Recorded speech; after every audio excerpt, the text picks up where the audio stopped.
Le retrait des déchets amiantés découverts au printemps dernier sur le chantier de la déviation sud-ouest d'Évreux a débuté. Cette décharge sauvage se situe en contrebas du chemin Potier. L'opération d'extraction doit durer 2 mois. Cette décharge contient principalement des déchets amiantés qu'il est nécessaire d'extraire dans des conditions particulières de confinement et d'extraction, de transport vers un centre de stockage agréé qui permet de traiter ce genre de déchets. Cette décharge sauvage n'avait pas été découverte lors des sondages préalables à la construction de cette déviation. Ces déchets étaient là depuis 50 ans. Les volumes sont très conséquents.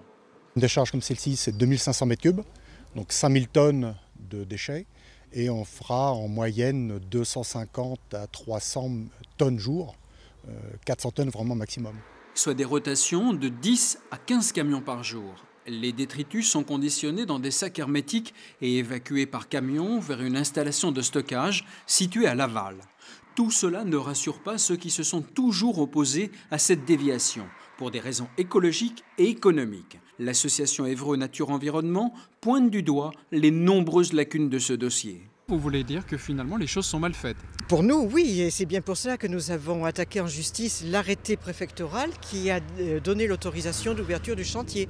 Nous l'avons attaqué en justice d'une part à cause de ces graves lacunes que nous dénoncions déjà, et d'autre part à cause d'imprécisions réelles, notamment pour la 3e partie du chantier, pour la traversée de la vallée de Litton. Pour Jacqueline Fillet, la construction des ouvrages d'art au-dessus de la vallée de Litton va menacer la nappe phréatique qui alimente en eau l'agglomération d'Évreux.